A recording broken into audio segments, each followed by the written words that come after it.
Good afternoon, YouTube. Welcome back to another one of my videos where I'll be explaining how unity isn't a feeling, it's a system. So unity is not a feeling or emotion, it's a system. And I'm explaining why unity feels impossible amongst black people and why people say it won't happen, but that's not the real problem. So I'm gonna start right now. When people say black unity won't happen, they don't know what they're talking about. They don't understand the real problem. Africans and African Americans don't lack pride or culture. We lack shared systems.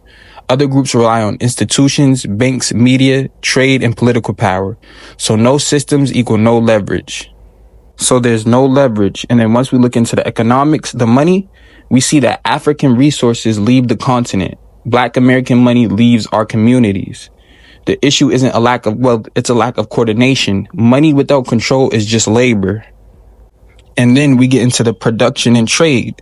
African exports raw materials, imports finished goods. That's a system, not an accident. If we don't produce, we stay consumers. You can't buy your way out of dependency. Then if we take a look at media and education, if you don't control the story, someone else will. Narrative is power. Also, many people fail to realize unity isn't agreement, it's alignment. Unity isn't a feeling, it's a system. And systems can be built. So remember that. So what does this actually mean? It means unity doesn't fail because people don't care. It fails because care without structure collapses. And yes, money comes first, not because it's everything, but because it touches everything. Every system runs on funding. Right now, African resources leave the continent and Black American money leaves our neighborhoods. That's not accidental.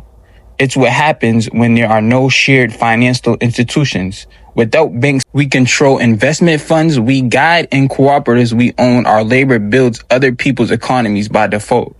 Money without ownership does not create power. It creates dependencies with a paycheck. Production is what turns wealth into power. Africa isn't poor.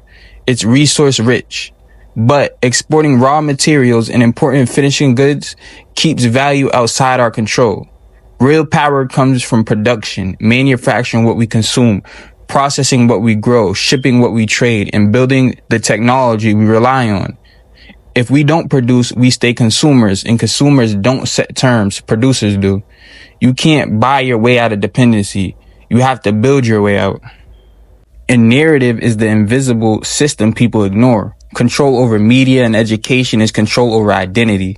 If someone else teaches your history, they shape how you see yourself and what you believe is possible. That's why African and Black stories are often filtered, reframed, or erased. Narrative control isn't about ego, it's about direction.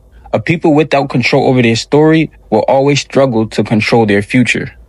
This is where power actually shows up. Unity doesn't mean everyone agreeing. It means alignment, shared goals, shared institutions, shared long-term planning, political lobbying, legal protection, policy influence. Other groups don't wait until they're united emotionally. They build systems first, and unity follows structure. That's why they shape policy instead of reacting to it.